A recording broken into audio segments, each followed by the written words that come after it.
Halo, selamat pagi. Selamat datang di Legacy.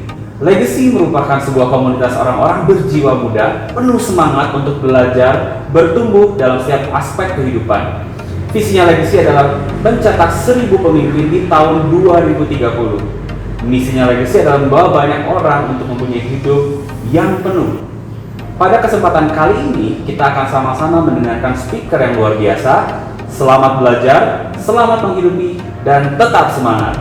Please welcome Andre Gunawan. Halo, saya Halo, mau Andre. punya confession di pagi hari ini. 10-20 tahun yang lalu nggak pernah kebayang bahwa boleh menikmati hidup seperti hari ini. Boleh punya keluarga, istri yang amazing yang ada di sebelah saya, boleh punya anak-anak yang excellent banget, anak-anak yang beautiful. Bangun pagi mereka dari tidur, kita sebagai orang tua bangga banget. Jadi itu yang pertama. Yang kedua, saya nggak pernah kebayang 10-20 tahun yang lalu akan punya tim seperti Anda, para pemimpin hebat yang ada di Legacy. Oke, mulai dari para AAD, ada pribadi-pribadi yang hebat, yang perjuangannya dari tahun ke tahun kita tahu.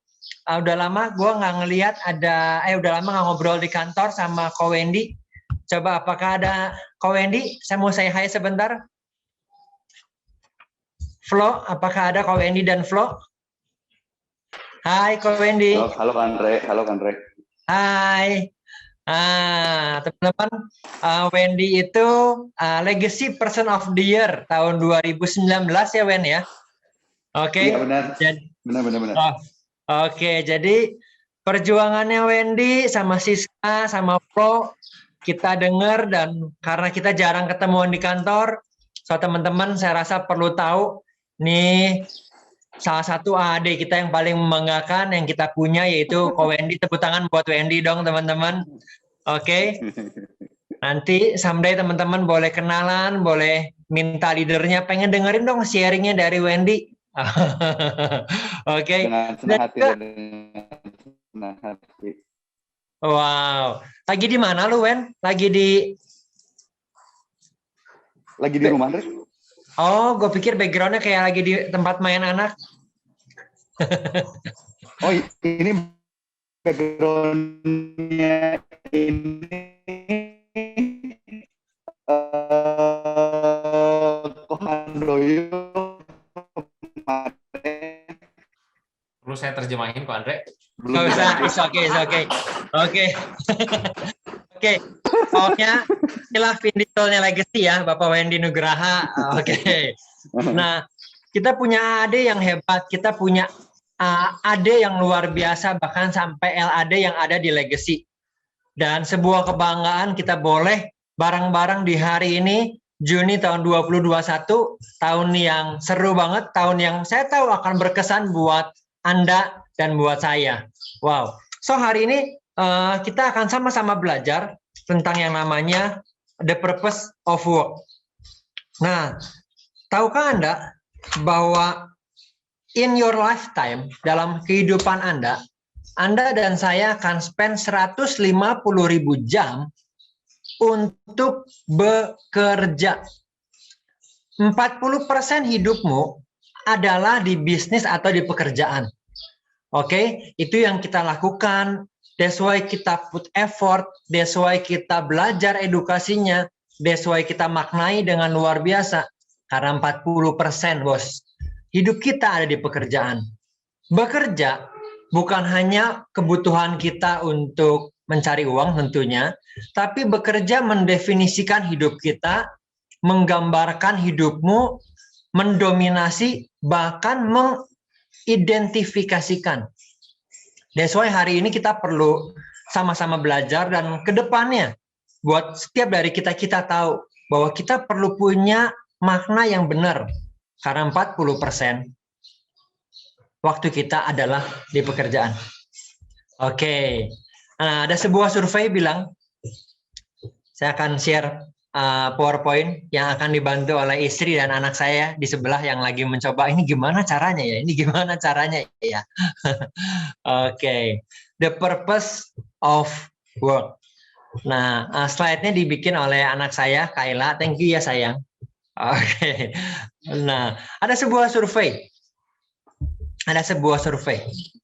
Yaitu 2/3 orang ketika diberikan survei, dia bilang bahwa kalau ada pekerjaan yang lain, saya mau ambil. 2/3 orang setelah disurvei, dia itu nggak feel satisfied, dia nggak fulfill. Dia bilang bahwa I don't think I'm in the right job. Nah, bahkan karena ketidaksukaannya akan pekerjaan, beberapa orang setelah disurvei bilang, jangan-jangan bekerja adalah hukuman dari yang maha kuasa. Enggak. Yang kita tahu, kita percaya bahwa bekerja adalah anugerah. Oke? Bekerja itu anugerah. Bekerja adalah sebuah kesempatan mengembangkan potensi, skill, talent, ability yang Sang Pencipta udah kasih buat kita. Ada orang pernah bilang, oh saya mau kerja keras, yaitu buat retirement. Bukankah sedikit kebalik? Kalau seseorang akan kerja keras buat sesuatu yang dia nggak suka lakukan, beberapa tahun terus, 20 tahun, 30 tahun, supaya sisa-sisa tahun terakhirnya dia boleh melakukan apa yang dia suka. Sayang banget. Bukankah lebih baik kita melakukan apa yang kita suka dari awal?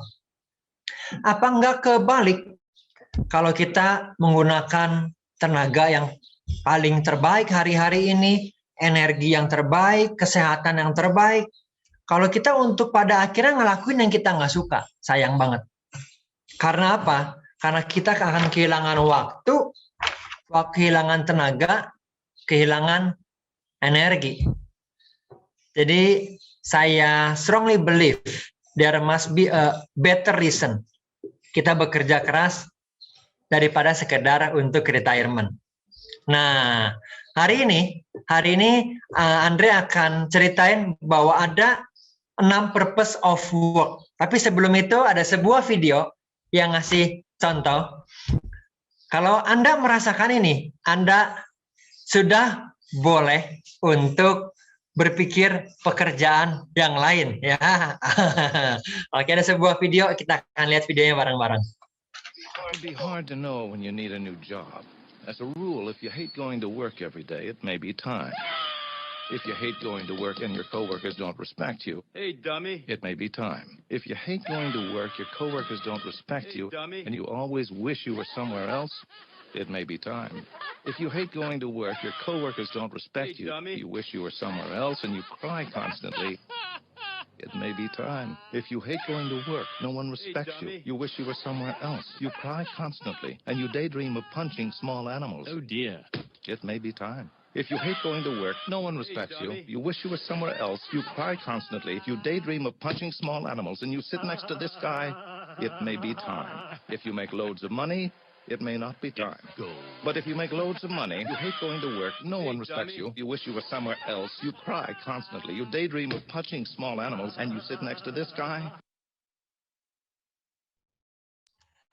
Oke, it might be time kalau Anda merasakan hal-hal itu ya. Oke. Nah, saya percaya di tempat ini nggak ada yang merasakan hal yang itu. Oke. Nah, so ada 6 alasan purpose. Ada 6 purpose kenapa kita perlu bekerja. Dari yang paling basic sampai yang paling tinggi. Dari yang paling least, pekerjaan yang paling survival mode, sampai alasan yang paling bagus. Nah, berita baiknya kita nggak akan share 6-6-nya. Hari ini Andrea hanya akan share 2. Saya berharap berikutnya Pak Victor yang akan bantuin ya. Karena 4 alasan berikutnya, ini alasan yang lebih dalam, lebih mulia. Nah, biasa kalau hal-hal yang mulia gini, kita tahu perlu Om Victor ya yang membantu kita menjelaskan. Nah, so 2 alasan pertama ya kita akan pelajarin hari ini. Apa aja alasan the purpose of work? Yang pertama, alasan bekerja adalah untuk necessity atau kebutuhan hidup. Oke. Alasan yang kedua adalah untuk identity, karena pekerjaan itu mengekspresikan identitas kita. Yang ketiga, kenapa kita bekerja? Maturity. Oke, tingkat kedewasaan kita ditentukan dari pekerjaan jenis, dari level pekerjaan yang kita berikan, energi yang kita kasih. Credibility, charity, dan yang terakhir. Oke, setuju ya? Ini Victor nih yang bagus untuk cerita, yaitu berikutnya adalah eternity. Oke, nah hari ini Andre hanya akan bahas dua hal. Yang pertama adalah necessity. I work to meet my need. Necessity artinya adalah saya bekerja untuk memenuhi kebutuhan hidup. Yes, saya setuju bahwa tanggung jawab Andre lah, tanggung jawab Anda dan saya untuk menyediakan untuk keluarga kita. Bukan tanggung jawab orang lain, bukan tanggung jawab pemerintah, orang lain, orang tua kita, bukan tanggung jawab leader kita untuk kebutuhan hidup kita. Oke? Jadi, Andre sebagai manusia, salah satu value di legacy adalah connected to God. Yes. Segala artinya apa? Segala sesuatu yang kita lakukan itu ada hubungannya dengan connected to God. Salah satunya adalah bekerja. Necessity artinya kebutuhan keluarga Andre yang perlu tanggung jawab. Jadi bekerja adalah hal spiritual yang Anda dapat lakukan, teman-teman. Menyediakan kebutuhan sehari-hari. Berita baiknya adalah tugas nomor 1 itu bukan buat Anda dan saya. Karena setiap dari Anda dan saya, kita sudah menyelesaikan tujuan nomor 1. Tapi apakah artinya kalau semua kebutuhan sudah tercukupi, ini waktunya untuk berhenti? Tidak. Oke, Tuhan punya request, Tuhan punya tujuan, punya purpose untuk setiap hidup kita boleh berkontribusi. Bukan karena kita udah tercukupi lalu kita bebas. Karena itu baru yang pertama. Yang kedua adalah identity. Karena lewat pekerjaan, kita akan mengekspresikan talenta, skill, gift, ability yang Tuhan kasih dalam hidup kita. Nah, ternyata ada talenta yang berbeda-beda, ada ability yang berbeda-beda setiap orang. Ada partner atau ada leader, bahkan di legacy, yang sukanya kalkulasi, sukanya hitung-hitungan, financial planning. Oke, siapa yang saya tahu? Iwan, tim direct Andre, Iwan Chandra, dia itu suka banget. Tapi di lain pihak ada leader, termasuk saya yang parah banget kalau bicara hitung-hitungan. Ada yang suka membuat konsep, bagaimana selling idea yang bagus, bikinin skrip buat recruiting kayak gimana ya. Oke, ada yang sukanya dengerin motivational, leadership di YouTube, wah bahasa Inggris. Beberapa mungkin bahasa Inggrisnya kurang begitu bagus, perlu latihan mengeja Saturday misalnya. Oke, jadi kalau dengerin baca buku bahasa Inggris butuh waktu lebih lama karena di sebelahnya perlu ada kamus. Ada beberapa orang di legacy yang kesukaannya, sukanya adalah maksimalin di medsos. Oke, atau YouTuber seperti Ray. Atau medsos kayak Westy Revin. Nah, siap-siap nih, nanti banyak leader di legacy yang followernya akan nyaingin Joska ya. Jadi kita perlu siap-siap. Tetapi ada pribadi leader-leader yang caring-nya itu kuat. Yang caring-nya benar-benar asik banget. Kebanyakan seperti kita, kebanyakan leader yang saya tahu di legacy menganggap tim, menganggap teman-teman bahkan lebih dekat daripada saudara. Ada beberapa yang by nature super organized. Dan kalau misalnya Andre dan Yoke diizinkan main ke rumahnya, masuk ke kloset atau masuk ke lemari, kita bisa lihat bahwa setiap sepatunya setiap sepatu putih dikumpulin teratur di sebuah tempat. Wah, dan orang itu berpikir, wah kayaknya banyak yang kayak dia. Gua mau bilang, enggak ada. Cuman lu yang kayak lu. Punya kemampuan mengorganize yang begitu baik. Jadi saya percaya bahwa satu orang Anda di muka bumi udah cukup. Karena setiap dari kita punya ability yang kita boleh pakai di bisnis ini berbeda-beda dan saling melengkapi. Nah, saya mau kasih 1 menit sama teman-teman semua. Untuk teman-teman boleh pikirin ya 1 menit dan boleh tulis di chat. Leader boleh tulis di chat buat timnya saat ini nih ya. Nanti Cindy tolong di-save semua skripnya biar ada recordnya lucu. Jadi leader boleh tulisin buat timnya. Apa sih, jangan sekarang. Apa sih kehebatan yang lu lihat bahwa 1 poin hebat aja, 1 poin bagus dalam tim lu yang mereka punya. 1 aja. Oke, leader boleh ceritain ke directnya. Kalau Anda adalah partner hari ini, Anda juga boleh ceritain. Iya ya, gue juga mau nulis dong. Buat leader gue 1 poin bagus apa yang leader gue punya. Oke, saya tahu karena ini mendadak, izinkan saya, karena tadi malam udah siapin, gue lebih bisa punya waktu nyiapin, orang-orang kualitas-kualitas ini yang saya tahu ada di Legacy. Tapi setelah ini, teman-teman tulis di chat. Contohnya, ya, Gary, kan Arya minta izin nggak ada, jadi gue akan tulis sama Gary nih. Oke, Gary itu perseverance-nya kuat, uletnya kuat. Nanti gue akan tulis, Gary, pribadi yang kuat dalam perseverance. Gitu ya. Jadi Revin, ya, saya tahu Revin timnya lagi banyak, ada banyak. Tenang aja Pak Revin, 1 atau 2 yang lo inget aja yang keburu dulu maksudnya sekarang, gitu ya. Oke. Jadi Anda para leader, ini waktunya tulis buat direct Anda. Saya tahu waktunya terbatas, pasti nggak bisa nulis semua leader Anda atau semua direct Anda. Buat leader boleh partner, boleh ditulis. Buat partner boleh nulis buat leadernya.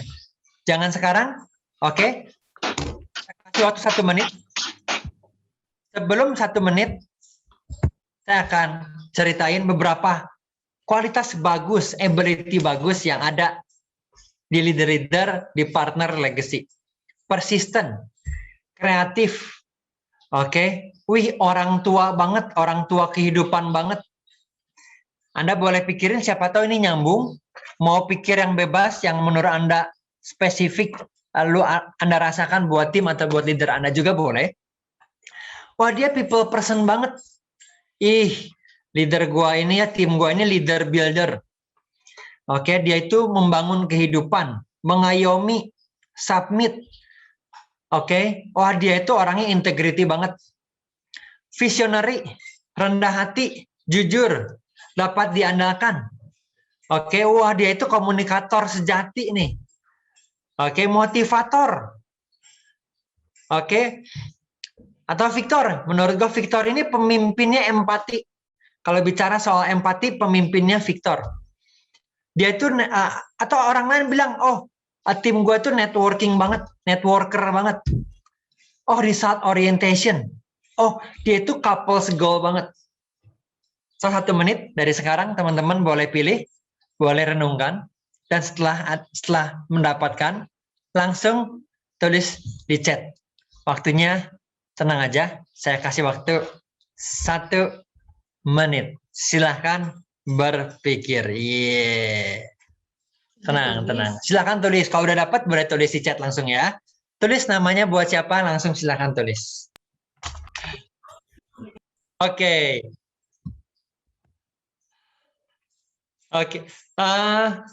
Kita punya rumus, yaitu puji orang secara publik, kasih masukan in private. Betul? Jadi ini momen yang tepat untuk kita ceritain bahwa iya ya, tim gua jagoan di area ini, leader gua jagoan di area ini. Oke, Kalau boleh kita tepuk tangan dulu dong, di unmute dan tepuk tangan buat setiap kita dong teman-teman. Terima kasih. Yeay. Oke.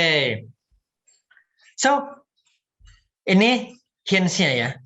Waktu Anda tahu ability-mu dan mengerjakan bisnis ini sesuai ability itu, waktu kesesuaian itu datang dengan hal-hal yang hebat yang ada dalam dirimu, that's a lot of fun. Maka bisnis lo, kerjaan lo asik banget, enjoy banget. Oke. Kenapa? Karena ada sebuah penelitian baru-baru ini, penelitian yang menarik bilang begini nih, bahwa tingkat depresi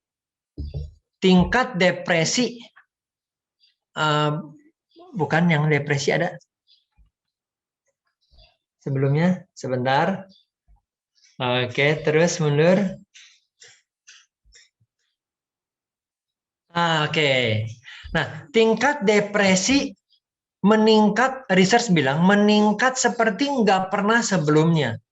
Terjadi bahkan mulai dari para teenager, mulai remaja. Why? Penelitian bilang karena you have free time. Free time hal yang bagus, tapi free time like never before bukan hal yang bagus. Kita percaya bahwa untuk segala sesuatu ada waktunya. Ada waktu menabur, ada waktu menuai. Ada waktu bekerja, ada waktu liburan. Ada waktu bekerja keras, ada waktunya istirahat. Kalau hidup banyak free time, your life less meaning. Your life less purpose. Oke, nah tadi malam waktu gue siapin bahan ini, gue ngecek, cobain gue pengen lihat nih. Hidup gue pegang handphone berapa lama sih? Nah, ada kalau teman-teman mau tahu, oke, tenang aja. Kalau mau tahu sendiri, mau tahu anak-anak, gampang. Oh, anak-anak gue selama liburan nih pegang gadget berapa lama? Ada banyak apps-nya. Salah satu apps yang kita pakai di rumah adalah namanya Screen Time. Screen Time ada yang buat arrange diri sendiri, ada yang buat manage anak-anak di rumah kita. Jam anak-anak main gadget, jamnya berapa lamanya. Papa mamahnya nggak lagi banyak cerewetin karena udah ada apps-nya Screen Time. Nah, di apps ini ngasih gambaran, ini handphone saya, bahwa ini kemarin jam 11 malam atau jam 9 malam, lagi bikin slide ini, gue ngeliatin, oh, saya baru dapat memotret, inilah waktu yang saya pergunakan nih, buat thank you Ci Indah. Marina kuat, mantap, yakin, berpendirian, panutan, care, always support. Wow, ini tepat pada waktunya nih ya, Cici Marina. Terima kasih Cici Marina, boleh jadi leader buat Cici Indah. Oke, saya lanjutkan. Nah, jadi di Screen Time ini kelihatan Andre pakai waktu buat handphone berapa lama. WhatsApp, mostly mungkin buat kerjaan dan buat sosial. Minecraft dan YouTube itu kebetulan handphone kita nggak banyak gadget di rumah, jadi ini dipakai sama boys. Jadi Minecraft dan YouTube dan Stumble Guys itu pakai buat boys. Bible pakai boys juga mungkin gabungan. Dan inilah kurang lebih expose-nya harinya Andre di kemarin di jam 9 malam. Oke. So, waktu yang Anda taruh dipegang gadget, waktu yang Anda pergunakan itu menceritakan fokus hidupmu. You focus on. You will have in your life what you focus on. Kalau fokusnya hari-hari ini lihat sebuah area, nonton sebuah tempat, atau banyak di sebuah area, you will get what you focus on. Nah, saya pengen bilang teman-teman, oke, kita nggak tahu sampai kapan pandemi, tetap perlu berhati-hati teman-teman, apalagi hari-hari ini, oke, kalau bisa semua dari rumah, strongly recommend. Tapi saya mau bilang hari-hari ini, this is one of the best time untuk kita boleh work-life balance. Apa itu work-life balance? Work-life balance, orang bilang penelitian terakhir work-life balance itu adalah mitos. Saya pernah cerita sedikit. Oke, bisa kerja maksimal dan bisa istirahat maksimal katanya mitos. Karena yang benar adalah work-life integration. Artinya pekerjaan gua dengan di rumah itu terintegrasi. Artinya bukan hanya kalau lagi makan di rumah saya nggak ngomongin kerjaan gitu ya. Justru ketika saya boleh melibatkan anak-anak dalam area pekerjaan, itu jadi sebuah kekayaan buat mereka boleh pelajarin. Hari Kamis kemarin meeting Winatmi, saya udah ajakin Kayla sebagai PA. Oke, jadi Kayla udah hadir, gue kasih Kayla job desk ya. Job desk-nya sederhana yaitu jadi notulen rapat. Kayla jadi notulen rapat, plus Kayla perlu kasih papa masukan. Kayla kan analisanya bagus. Oke, coba Kayla analisa. Teman-teman Winatmi ini, mereka itu kerja di drive-nya sama apa? Apa yang menyemangati hidup mereka? Kayla perlu catat semuanya, Pak. Ya, tapi yang awal-awal nggak usah dicatat. Kenapa? Awal-awal nggak penting. Ya, awal-awalnya terlalu banyak hiburan, nggak penting. Nah, tapi justru momen-momen hari ini kita itu bebas untuk work-life integration. Karena anak-anakmu lagi melihat bagaimana kualitas pekerjaan yang lu punya. Zaman dulu, sekali lagi gue pernah bilang, saya nggak bosan-bosan. Zaman dulu, asal Anda pergi keluar rumah, anak-anak nggak tahu either lu kerja atau enggak. Kalau lu ada di rumah, anak-anak tahu. Oke, kita suka bilang, jangan kelamaan main gadget. Gampang. Kita bisa ngasih lihat nih, mama kebanyakan main gadget pakai WA, pakai Zoom buat kerja. Ya, ada Netflix 2 jam. Ups gitu ya, ups ya. Nah, tapi hari-hari ini, hari-hari yang pas untuk kita boleh work-life integration. Hari Jumat, saya pribadi boleh punya 5 activity. 1 offline sama timnya Bapak Rehan di kantor, 4-nya online. Dan makan malam boleh jam 6, bisa makan malam sama anak 1 jam dengan santai. Gue pikir ya kalau nggak ada Zoom gini, nggak mudah loh. Itu TikTok-nya kemana-mananya, kalau 5 appointment itu nggak mudah. Tapi justru hari-hari ini kita boleh memaksimalkan work-life integration. Oke. Kenapa ternyata? Karena kalau kita nggak kerja maksimal, kalau kita menggunakan banyak free time, hidup Anda dan saya less meaningful, less purpose, mengakibatkan depresi. Hidup yang nggak satisfied dalam pekerjaan yang 40% hidupnya pakai. Kalau dia nggak maksimal dan satisfied, dia nggak ngerasa sebuah fulfillment, mungkin kebutuhan necessity hidupnya udah ada. Itu mengakibatkan less purpose, less meaningful. Nah, saya pengen bilang, kita tidak diciptakan untuk tidak berbuat hal yang signifikan. Kita diciptakan untuk membuat sesuatu yang diperhitungkan. Anda boleh lupa dari awal. Kalau statement ini Anda ingat, saya pikir Anda boleh bawa pulang ini. You are most happy. Anda paling bahagia kalau Anda menggunakan waktu, tenaga, energi untuk mengejar goals yang lebih besar dari hidupmu. Anda akan paling bahagia kalau setiap waktu, energi, tenaga terbaik untuk mengejar sebuah goals bigger than yourself. Yang kedua, itulah yang bicara soal identity. Oke? Ada beberapa quotes, ada beberapa proverbs. Saya mencari beberapa proverbs ya, mulai dari daratan Tiongkok sampai daratan Arab dan beberapa proverbs dari Raja Sulaiman. Oke? Nah, untuk memberitahu apa sih yang namanya rajin. Apa sih yang namanya kerja keras? Apa yang namanya rajin? Kalau mau kerja, kerja. Kalau mau liburan, liburan. Oke. Arab Proverbs bilang begini, diligence is the mother of good luck. Oke, siapa yang mau good luck hari-hari ini? Boleh angkat tangan? Saya mau. Oke. Chinese proverb bilang, wow, ini coba tolong diartikan pakai bahasa Mandarin sama Feni Setiawan, tolong ya. Oke, Chinese proverb bilang begini, dia yang bangun sebelum fajar 360 hari dalam setahun tidak pernah gagal membuat keluarganya kaya. Wah. Bahasa Mandarinnya gimana, Pak Willy? Boleh tolong dibantu, Pak Willy?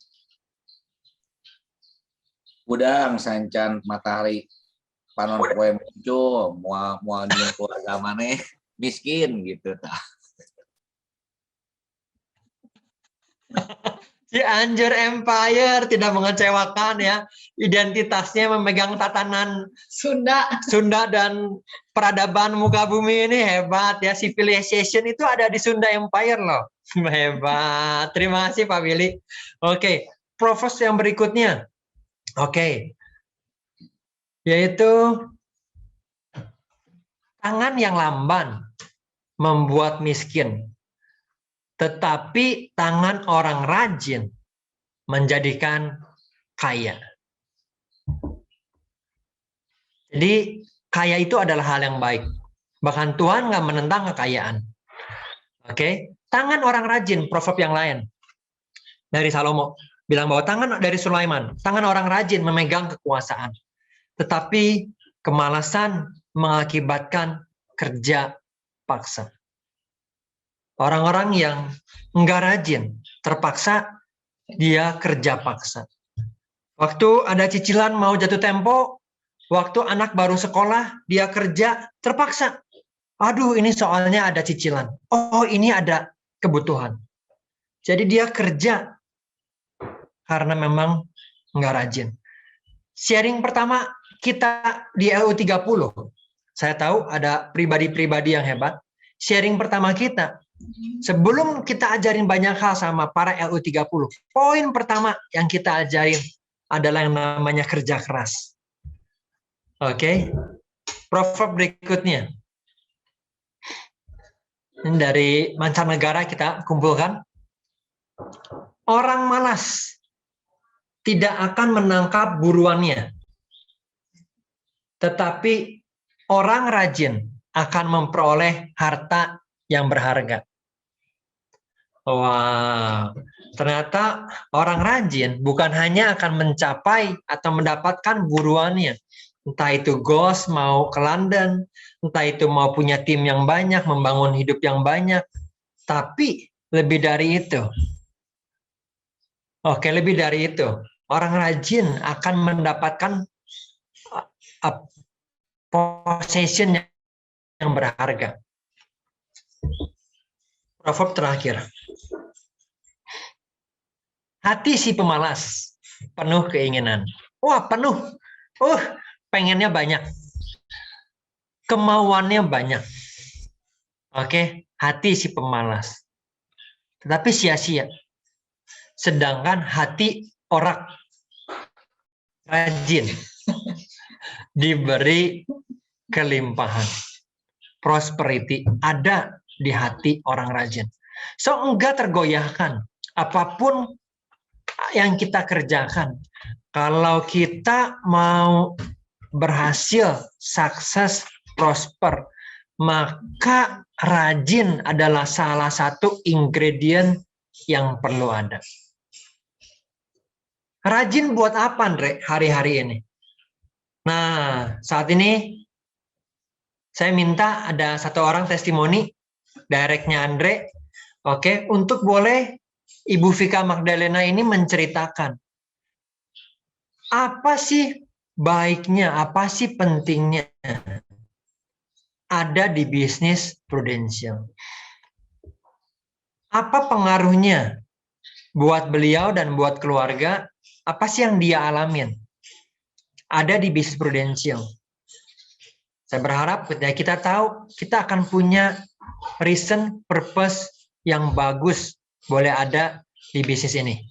Oke, kita siapkan testimoni main platform buat Ibu Vika. Silakan, Cici Vika. Halo Vika. Halo, Hai. hai. Oke.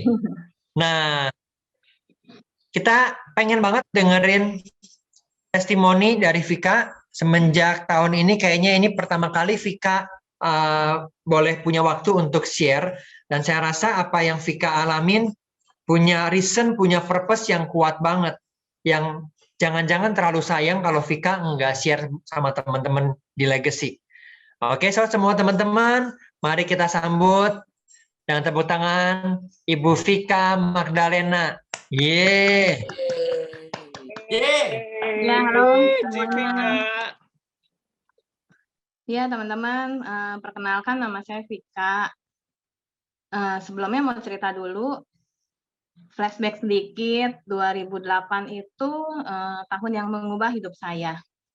Jadi pada saat itu tuh bersamaan jadi seorang perempuan, sebelumnya kan saya married, keguguran 2 kali.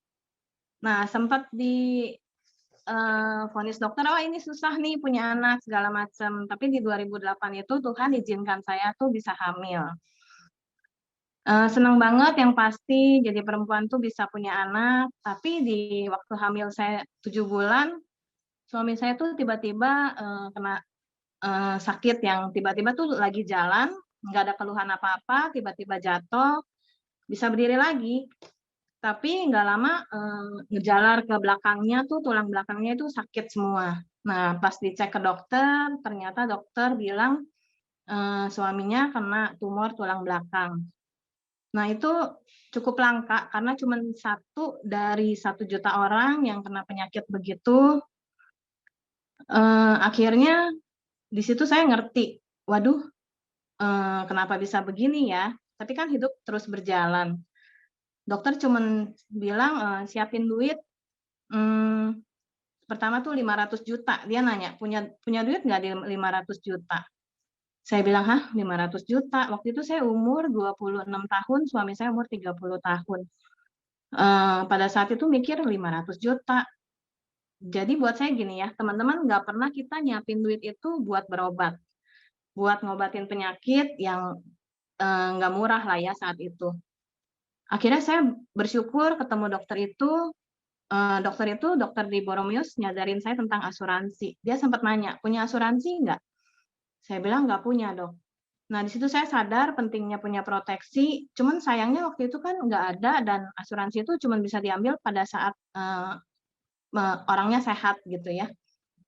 Nah, akhirnya kita pikirin biayanya dari mana, punya harta, semua dijual, minta tolong sana sini. Sampai akhirnya ya udahlah terlewati, suami saya dioperasi seminggu setelah saya ngelahirin anak pertama saya. Nah, sampai saat itu saya sempat kepikiran, pernah ditawarin asuransi sama temen dari Jakarta, tapi cara nawarinnya tuh dia gini, nelpon, Fik, gua tuh sekarang di asuransi, bantuin gua dong Fik, gua tuh lagi ngejar target, dia bilang. Bantuin lah, gue peceng gitu ya. Nah, saat itu saya mikir, apaan sih? Ini kan apa ya? Bukan masalah 500.000-nya gitu, tapi apa sih yang dia tawarin tuh dia nggak ngejelasin sama sekali saat itu. Akhirnya saya skip, saya nggak ambil. Nah, sampai 2008 tuh saya kenal sama Andre Yoke di tempat senam hamil ya, kita hamil barengan, punya anak barengan. Cindy boleh share fotonya, Sin?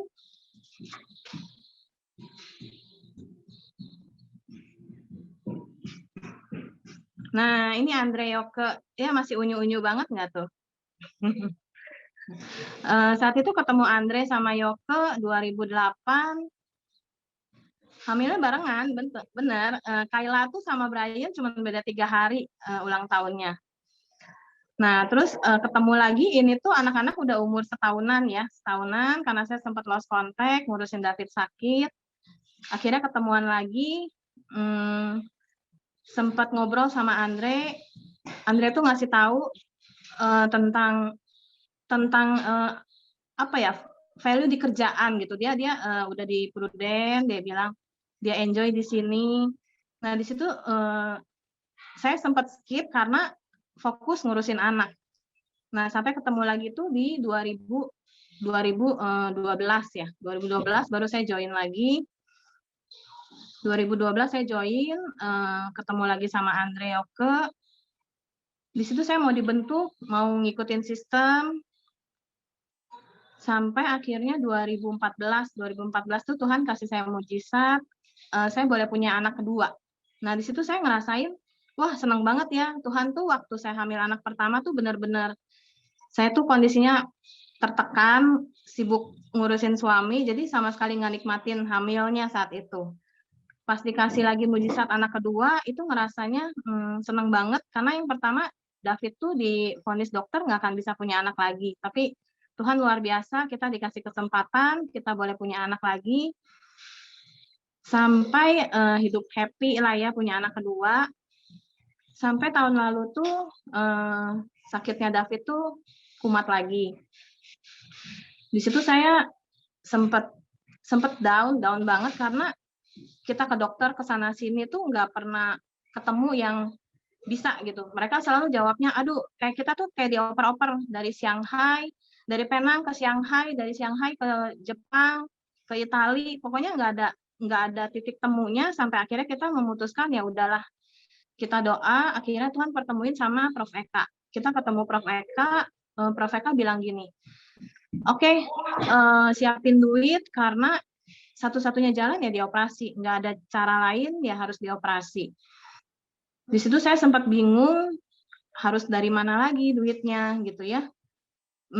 Akhirnya bersyukur ketemu teman-teman legacy, ketemu saudara-saudara yang benar-benar ngebantuin saya, kita galang dana sama-sama. Boleh di-share videonya, fotonya sih.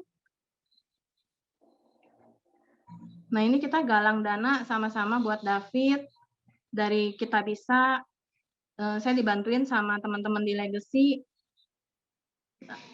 Dari Kita Bisa saya bersyukur gitu ya, bersyukur karena begitu banyak orang yang tergerak hatinya, boleh bantuin kita, boleh sama-sama ngedukung kita, support kita pada saat kita kondisinya seperti ini gitu. Saya sempat kepikiran gini, maksudnya siapa saya gitu ya di legacy itu, saya benar-benar dianggap seperti keluarga sendiri, seperti saudara sendiri yang di saat saya butuh support, butuh dalam hal apapun, bukan secara uang aja, tapi mereka tuh selalu ada buat saya saat itu. Ada satu video yang mungkin teman-teman juga kalau kangen sama David boleh dilihat, boleh di-share sih. Gua mau say thank you buat semua teman-teman, sahabat yang udah kasih dukungan doa, support moral, material dan lain-lain yang benar-benar membuat gua terharu karena ya kondisi gua seperti ini, tapi begitu banyak orang yang bergerak hatinya. See you later. Oke, see you later, kata David ya.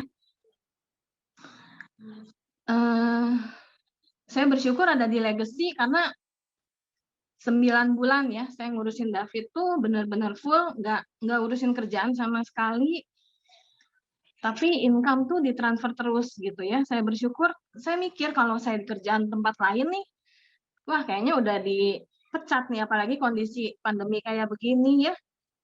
Makanya saya bersyukur tuh ada di legacy, ada di Prudential tuh 9 bulan saya nggak ngapa-ngapain, tapi income tetap ditransfer setiap minggu, nggak kurang sesen pun. Sampai pada akhirnya Maret kemarin David dipanggil Tuhan.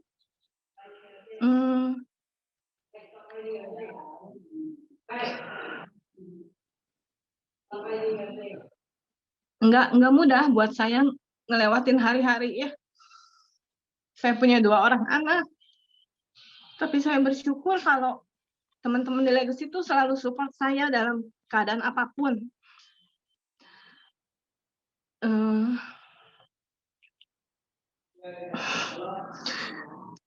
minta di-share fotonya, Sin. Maafkan ya, ini saya pertama kali sharing di Legacy, jadi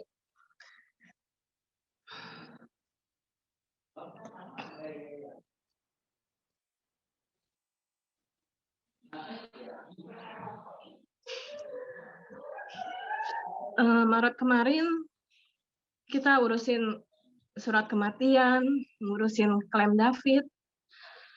Puji Tuhan, satu hal yang saya syukurin itu klaimnya cair dengan sangat mudah. Boleh di-share foto klaimnya, Sin? Ini klaim yang David tinggalin buat anak-anak. Waktu saya terima klaim approve gitu ya, saya tunjukin sama anak saya yang paling besar, sama Brian. Saya kasih tahu Brian, Daddy itu laki-laki yang bertanggung jawab. Dia udah nyiapin segalanya buat anak-anaknya. Tugas Brian cuman perlu belajar yang tekun, hidup yang benar, karena untuk biaya kedepannya sudah disiapkan. Bersyukur sama teman-teman Legacy yang bantuin saya ngurusin klaim. Bersyukur sama Prudential yang bisa approve tanpa ada lama gitu ya. Ini kalau nggak salah seminggu saya submit klaim, terus klaim approve. Memang nilainya nggak seberapa, tapi buat saya seorang istri, beban di pundak saya itu sedikit terangkat gitu, karena saya tahu untuk biaya anak-anak saya sekolah udah disiapkan gitu. Saya bersyukur ada di Legacy, karena Legacy selalu buat saya tuh dipaksa untuk keluar gitu ya. Awal-awal saya pas keluar ketemu orang tuh ngerasanya, aduh, pasti semua orang nanya gimana kondisinya David waktu itu, kenapa bisa sampai begitu. Tapi pulang ngurung diri lagi, ternyata setelah saya renungin memang ini harus saya lewatin, nggak ada cara lain selain saya melewatin ini. Membiasakan diri cerita sama orang, pentingnya proteksi, jangan sampai ngalamin apa yang pernah saya alamin, kena sakit kritis tapi pusingin soal duitnya, harus cari di mana. Itu yang nggak pengen saya ada teman-teman lain yang alamin gitu, cukup saya aja. Di situ saya ngerasa waktunya saya keluar, ceritain ke orang-orang, ceritain ke teman-teman, bikin proteksi yang bagus, yang tepat pada saat masih sehat, pada saat masih bisa. Jadi saya encourage teman-teman agent, ayo kita sama-sama ceritain proteksi ke orang lain di luar sana, punya proteksi yang benar, bukan karena targetnya, bukan karena komisinya, tapi di saat teman-teman bisa ceritain dengan baik dan benar, maka teman-teman itu menyelamatkan hidup satu keluarga. Buat teman-teman, tetap di Legacy. Buat saya Legacy itu lebih dari apapun ya, karena saya bisa jadi apapun di Legacy, enggak peduli saya harus jaim atau harus gimana cara ngomongnya, saya bisa jadi diri saya sendiri. Kita punya teman-teman, punya lingkungan yang luar biasa, selalu memberikan nilai-nilai yang baik buat hidup kita. Buat saya di Legacy itu membangun hidup saya itu selalu, ayo Vika, lebih baik lagi, ayo Vika, lu bisa. Kalau nggak di Legacy, mungkin saya pikir siapalah saya gitu ya. Mungkin di saat saya susah, di saat saya sendiri, saya ngerasa harus gimana ngelewatinnya. Tapi di Legacy saya punya kekuatan, punya teman-teman yang selalu nge-push saya kalau saya itu bisa lebih baik, saya itu bisa ngelewatin semua karena saya tahu Legacy itu selalu bersama saya gitu. So, teman-teman, kita sama-sama membangun hidup lebih banyak orang. Hidup itu terlalu singkat dan hanya satu kali. Tapi kalau satu kali saja, tapi kalau kita benar-benar hidup, maka satu kali saja sudah cukup. Itu aja, teman-teman. Terima kasih.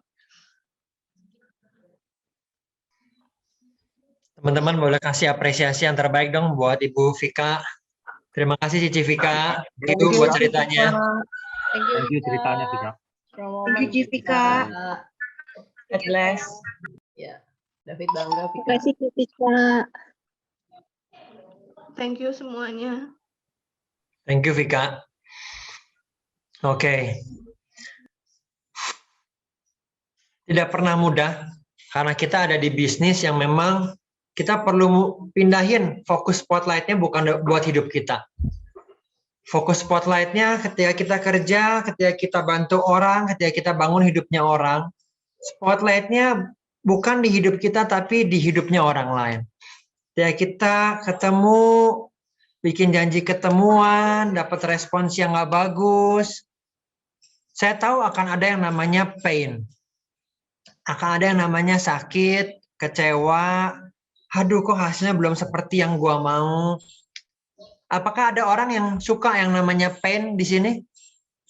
Apakah ada teman-teman yang atau teman-teman benci yang namanya pain?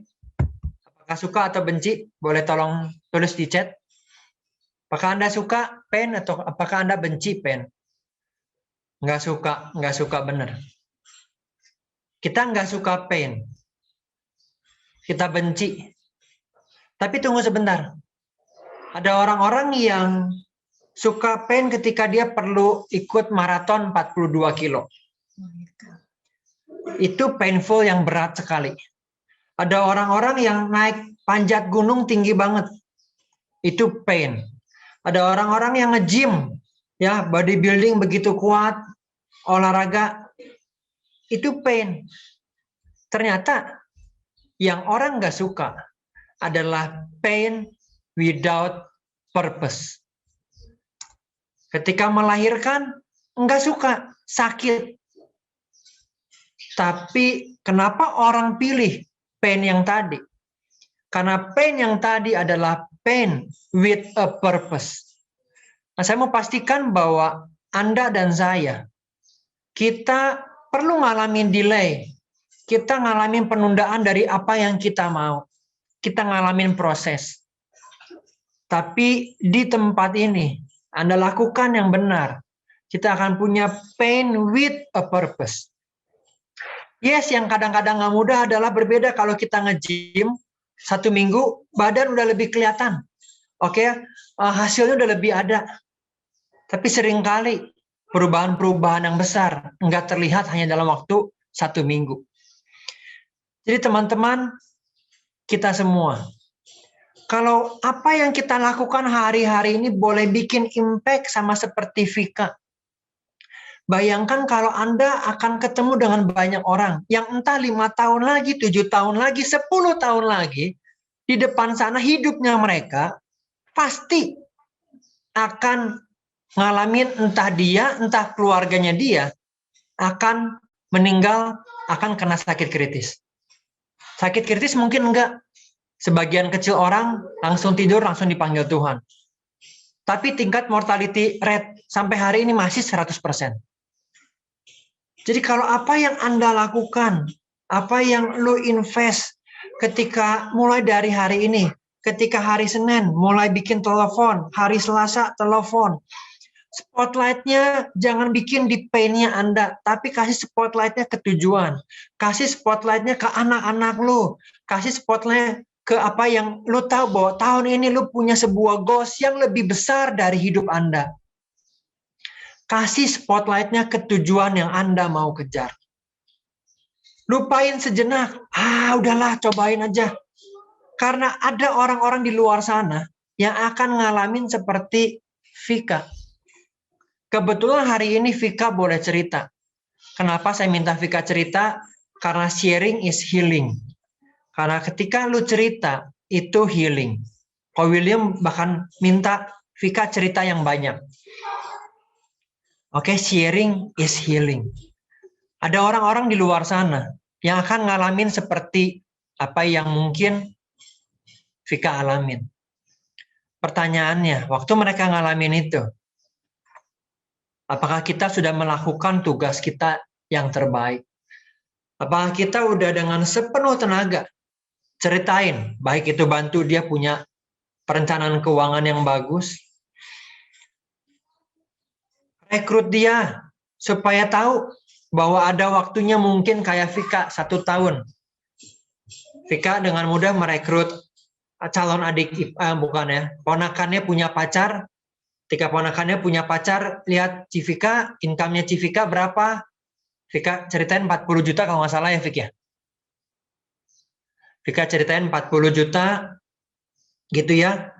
Dengan setahun, bener-bener nggak mikirin kerjaan. Orang ini namanya Tommy gitu ya, Tommy langsung bilang, ini nih, memang begini nih. Ada waktunya kita kerja keras. Ada waktunya Anda dan saya mungkin perlu beristirahat. Ada waktunya kita bekerja menabur.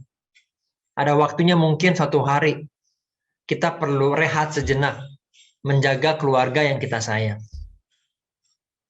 Kalau Anda menabur, kalau Anda rajin, maka kita nggak perlu kerja paksa. Tapi kalau kita nggak rajin, jangan-jangan memang kita perlu kerja paksa. Jadi ayo teman-teman, ketika hari ini, besok, minggu depan, Andre, saya mau liburan, ini waktunya buat gue liburan, go ahead.